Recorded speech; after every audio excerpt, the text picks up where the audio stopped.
ఇంకేం ఎక్స్పీరియన్సెస్ అయ్యాయి మీకు? అంటే ఈ ఇండస్ట్రీలో ట్రావెల్ చేస్తూ ఒక న్యూ కమర్ కమింగ్ ఇన్, మనం రకరకాల ఇప్పుడు మలయాళం ఇండస్ట్రీది కూడా ఇష్యూ మీరు చూస్తున్నారు. కరెక్ట్ కరెక్ట్ అంటే కొత్త వాళ్ళకి ఎస్టాబ్లిష్ అవుతున్న యాక్టర్స్కి అందరికీ కూడా ఈ కాస్టింగ్ కౌచ్ అని రకరకాల ఇబ్బందులు, అంటే సటిల్గా అవ్వచ్చు, డైరెక్ట్గా అవ్వచ్చు. రైట్ రైట్ ఇప్పుడు ఇది ఫ్లేర్ అప్ అయింది కాబట్టి I'm daring to ask you, correct correct. What was your true experience? అంటే మీరు కూడా డిడ్ కమ్ అక్రాస్ ఉన్నారా అలాంటి వ్యక్తులు?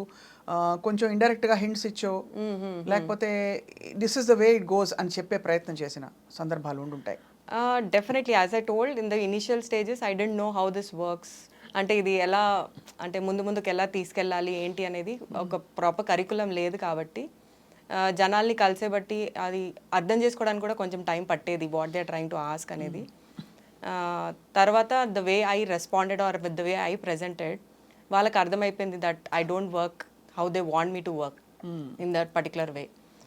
సో స్టార్టింగ్లో కొంచెం నా ఇన్నోసెన్స్ వల్ల maybe I was asked for approached in few places, but దాని తర్వాత పెద్దగా people understood that I have my own way of working.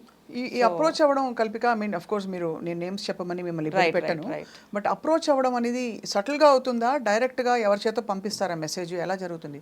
డైరెక్ట్గా కూడా అవుతుంది, ఇండైరెక్ట్గా కూడా అవుతుంది, బట్ మనం ఎలా డీల్ చేస్తాం అనేది చాయిసెస్ ఇన్ ఆర్ హ్యాండ్స్ అండి. డీల్ ఎలా చేయాలి?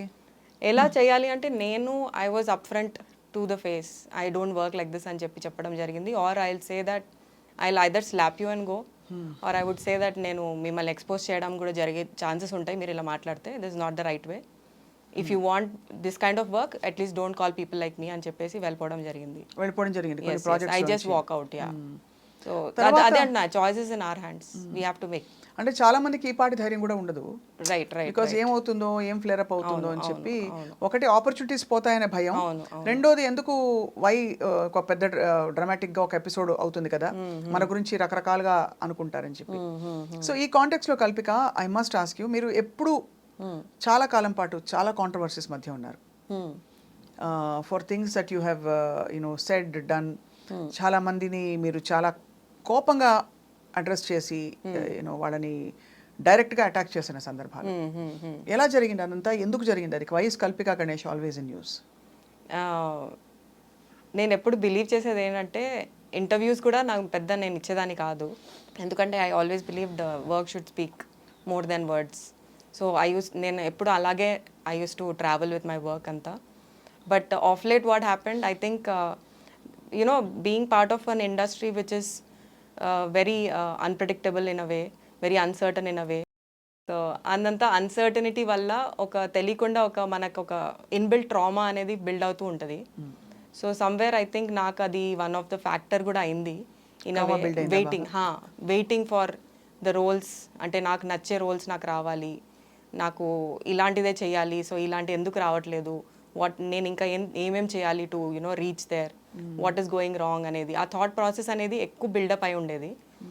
But then where I'm going wrong కానీ like why I'm not able to make it through అనేది చాలా ఒక బిల్డప్ ట్రామాలా ఉండేది. అండ్ ఈవెన్ జనాల్ని కలవడం, వై రిజెక్షన్స్ ఎందుకు వచ్చేది అంతా, they don't come and tell us why you are not selected for a particular role అని అంతా. So reaching different people all the time, not giving up. I've been doing that. I've been very patient. Fortunately, I got to work with a lot of newcomers and very ఏమంటారు, different kind of story telling directors. మంచి role మీది actually. అవునవును, recent was Yashoda. Atharva కూడా, yeah Atharva also again I play forensic department head and all that. So మంచి roles రావడం జరిగింది, but it use to take its own time అనమాట. అది ఎందుకు అయ్యేది అంటే, నేను కొంచెం చూసి ఉండేదాన్ని, ప్లస్ నాకు బికాజ్ నేను చాలా చూసి ఉన్నాను కాబట్టి రావడం కూడా it use to take time. ఈ ఆస్పెక్ట్ ఏమన్నా మీరు ఫ్రాంక్గా ఓపెన్గా నో చెప్పడం, నేను ఈ రూట్లో అంటే ఒక ఇంపాక్ట్ చేసిందంటారా మిమ్మల్ని? లేదు, ఒక లెవెల్ వరకు ఏమైందంటే, నేను సైడ్ యాక్టర్గా చేయడం లేకపోతే క్యారెక్టర్ ఆర్టిస్ట్గా చేయడంతో కొన్ని రిజెక్షన్స్ రావడం ఎందుకు జరిగిందంటే, ఈమె హీరోయిన్ కన్నా బాగుంది, హీరోయిన్ కన్నా బాగా మాట్లాడుతుంది, హీరోయిన్ కన్నా టాల్ ఉంది అని చెప్పేసి సైడ్ లైన్ చేయడం జరిగింది. అప్పుడు నాకు ఆలోచన వచ్చింది, why don't I try as a main lead, when I know the language, when I can carry it off, when I know how to act properly. So అలా ట్రై చేయడం చేసే ప్రాసెస్లో it took a little time for me basically to understand and to make people understand that I'm willing to take up a movie which can be responsible on to my shoulders అని చెప్పి. అంటే basically మీకు హీరోయిన్కి ఉండవలసిన లక్షణాలు ఉన్నాయి అని తెలుసుకుని యా మీరు ఎక్స్ప్లోర్ చేసి ట్రై చేశారా? టైం పట్టింది. సో గ్యాప్ చాలా మీరు అంటే ఈ ఫ్రేమ్ వర్క్ ఏదైతే ఇచ్చారో, ఈ రూల్స్ ఇలాగే ఉంటాయి, ఇలాగే ఉంటాయి, this is the way it goes అని, బహుశా అంటే ఒక థాట్ వచ్చిందా ఎప్పుడైనా? మీరు ఆ రోజు ఆ so called quote and quote compromise commitment చేసుంటే would things have been different? అంటే ఇక్కడ ఇండస్ట్రీ పరిస్థితులు ఏమన్నా మీకు అడ్డొచ్చాయా, మీరే చూజీగా ఉన్నారంటారా అని? మేజర్గా నేనే చూజీగా ఉన్నాను అని చెప్తాను. బికాజ్ నాకు ఉమెన్ ఎంపవర్మెంట్ బేస్డ్ మూవీస్ చేయాలి అని చాలా ఉండేది. ఇట్ వాజ్ నాట్ లైక్ వచ్చామా స్క్రీన్లో కనిపించామా సాంగ్స్ చేసామా అలా. I didn't wanted to be a doll in front of the camera. I just wanted to speak more for the general issues, మన జరిగే ఇష్యూస్ కానీ, బయోగ్రఫీ బేస్డ్ కానీ, లేకపోతే ఇంటెలిజెంట్ ఎడ్యుకేటెడ్ రోల్స్ కావాలి. రైట్ అలాంటివి అనుకున్నా. కాబట్టి అది రాయడం చాలా తక్కువ కదా. ఈ మధ్య హిందీలో, మలయాళంలో, తమిళ్లో ఎక్కువ జరుగుతుంది. తెలుగులో కూడా I think they are picking up with the pace of coming up with realistic kind of characterisations and all that. So ఈ ట్రామా వల్ల మీరు సో ఆ ట్రామా ఒకటి తెలియకుండా ఒక బిల్డప్ అయింది. అండ్ దెన్ ఐ హ్యాడ్ కొన్ని పర్సనల్ విషయాలు జరగడం అయింది. ఆ పర్సనల్ విషయాలు అందరికీ జరుగుతుంది, నేను కాదన్ను. But I think I came out in a way where it should not be. అంటే ఒక సోషల్ మీడియా ప్లాట్ఫామ్లో కానీ, ఒక పబ్లిక్ ప్లాట్ఫామ్లో కానీ దాన్ని అవుట్బర్స్ట్ రావడం అనేది నేను చేసింది మైనస్ అనిపించింది. సో ఇట్ ఈస్ నేను ఎలా చెప్పాలి అంటే తెలియకుండా ఒక డిప్రెషన్ స్టేజ్కి వెళ్ళిపోయాను. అండ్ ఒక 6 months was a very heavy experience in my whole life. Like my 37-38 years of my life was dismantled in 36 months. ఎందుకంటే నాకున్న 360 degrees పీపుల్ మీద ఎఫెక్ట్ అయింది. It's not one particular person. నా పేరెంట్స్ నుంచి, నా ఫ్రెండ్స్, నా family, closest A circle, B circle, C circle friends ఉంటారు కదా, ఎవ్రీ వన్. అండ్ నేను కలిసే ప్రతి పర్సన్ మీద కూడా ఆ రియాక్షన్ అవ్వడం జరిగింది. తర్వాత I underwent a lot of stress and I was under too much of medications without my knowledge. My physical body మీద ఎఫెక్ట్ అవ్వడం స్టార్ట్ అయింది. ఆ ఎఫెక్ట్ అవ్వడంతో later I ended up getting paralyzed with my right leg and I had to call for a surgery. అయ్యో. So that is where after the surgery is when, అంటే surgery వరకు నేను realise కూడా కాలేదు that నేను ఓవర్గా react అవుతున్నాను, నేను ఓవర్గా రేజ్ఫుల్గా ఉన్నాను, ఓవర్గా రివెంజ్ మోడ్లో ఉన్నాను. రివెంజ్ మోడ్లోకి వెళ్ళిపోయాను. ఒక లోన్లీ ప్లేస్కి వెళ్ళిపోయాను, తెలియకుండా ఒక లోన్లీ ప్లేస్కి. ఎవరి మీద కచ్చకసి? లైఫ్ మీద, పరిస్థితుల మీద, ఇండస్ట్రీ మీద, ఎవ్రీథింగ్ టుగెదర్ ఒకసారి చూపించేసింది అది. So somewhere I couldn't recognise నాకు ఏదో రాంగ్ జరుగుతుంది, మెంటలీ చాలా ఎఫెక్ట్ అయింది. ఏదో వన్ పర్టికులర్ రీజన్ ఒకటే కాదు, బట్ దేవర్ మల్టిపుల్ థింగ్స్. అది బ్యాగేజ్ లాగా క్రియేట్ అయిపోయి ఇట్ సమ్వేర్ ఒక అవుట్ బర్స్ లాగా బయటకు వచ్చి it made a chaos out of my whole life in a way. నా లైఫ్ అంతా 360 degrees డౌన్ అయిపోయింది. అంటే కారణం is that depression. And post surgery is when I realise that everything is gone. నాకు లైఫ్లో ఇంకేం లేదు. సమ్వేర్ ఐ ఫెల్ట్ లైక్ ఇంకా ఎందుకు బతకాలి, like I have spoiled everything, ఇంకా ఎందుకు బతకాలి, నేను అవసరం లేదు ఇంకా ఈ లైఫ్ జీవించడం అని చెప్పేసి. బికాస్ ఎంత హర్ట్ చేశానంటే అందరినీ అసలు అవసరం లేకుండా బేసికల్ అస్సలు I didn't even come to a realization point. అంటే యూ కెన్ ఇమాజిన్ ఎంత I was very confident of doing what I was doing. And after period like నేను ఒక ట్రామాలో I went through post surgery కూడా ఒక mental ట్రామాలో వెళ్తూ I went suicidal టెండెన్సీకి కూడా వెళ్ళిపోవడం జరిగింది. సూసైడ్ కూడా అటెంప్ట్ చేశారా? ట్రై చేశాను. Then I had got admitted in hospital for that also. Why I'm wanting to ఇవన్నీ నేను ఎందుకు చెప్పాలనుకుంటానంటే అందరికీ జరుగుతుందండి, చాలామందికి they go through lot of emotional baggage. దాన్ని మనం రికగ్నైజ్ చేయడం చాలా important is what I believe. అందుకే నేను ఇవాళ బయటకు వచ్చి మాట్లాడడం జరుగుతుంది.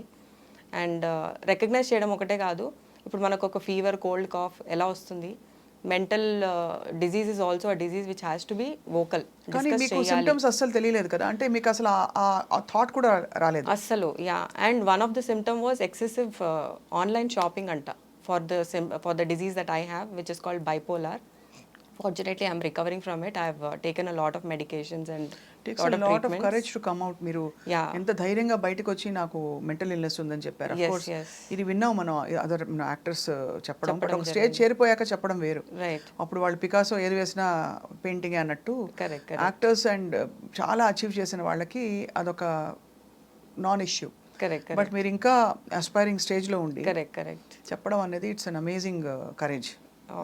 థ్యాంక్ యూ అండి. సో ఎలా ఎలా అసలు ఎవరైనా చెప్పేవారా మీ చుట్టూ ఉండేవాళ్ళు, మీ ఫ్రెండ్స్ కానీ?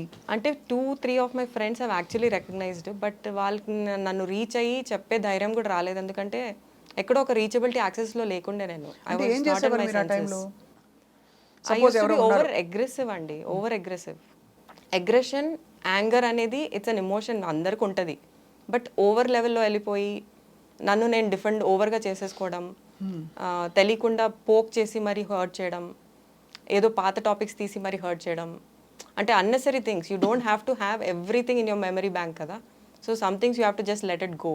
ఆ లెట్ గో అనే ప్రాసెస్ అవ్వలేదు నాకు, నా సిస్టంలో అవ్వలేదు. So right now I'm in the healing process, but then అప్పుడు they couldn't come and approach me and tell me directly అన్నట్టు. లైక్ కొన్ని విషయాలకి మనం కొంచెం బాధపడతాం, కొన్ని విషయాలకి కొంచెం ఎక్కువ బాధపడతాం.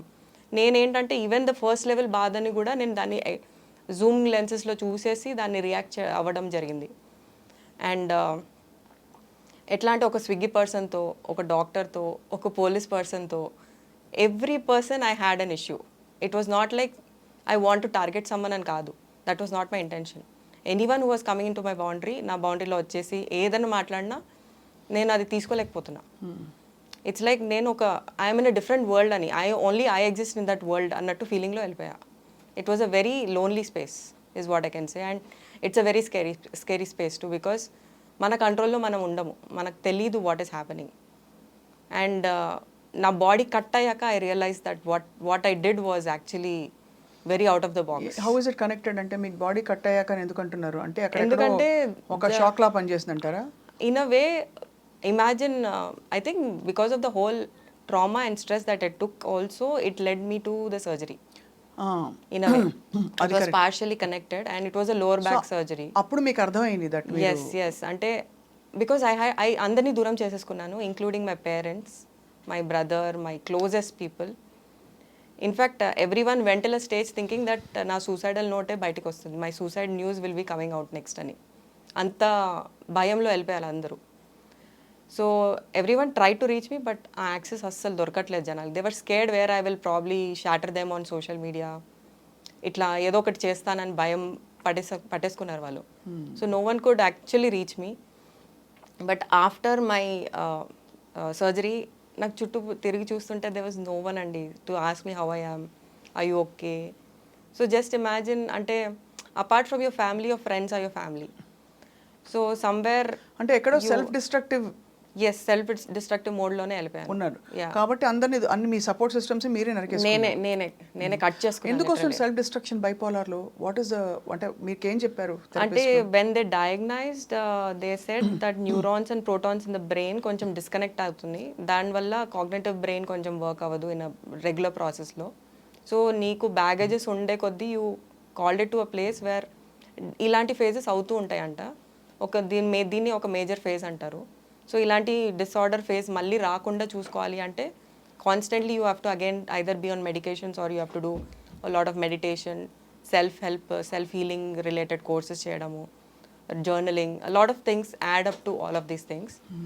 So their diagnose was neurons and protons getting disconnected బ్రెయిన్లో. ఇది ఎందుకు అవుతుంటే జెనెటిక్గా అవుతుందా అని చెప్పారు ఏమన్నా? జెనెటిక్ రిలేటెడ్ అయితే కాదు, it's traumatic based. It could be any kind of traumas from your childhood కానీ ఫ్రమ్ యువర్ మిడ్ ఏజ్ కానీ. ట్రామాలో అయినది ఇది బాగా యాంప్లిఫై అయిపోయింది. అవ్వదు అంటే సినిమా ఇండస్ట్రీలో మీరు పడ్డ కష్టానికి యాంప్లిఫై అయింది. And not just cinema industry, I would say personally I was a very aggressive person.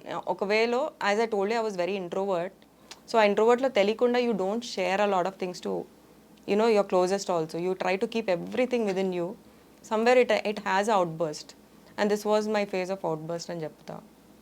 And I really don't want to see it coming for me or for anyone, because I know what trauma one can go through. But అంటే unfortunately of course మీరు ఏంటంటే at least మీరు you're fortunate, మీరు బయటకు వచ్చారు. Yeah, thanks a lot to all the support that I had around me, especially my family. అండి కళ్ళు మూసుకొని they were behind me to support no matter what.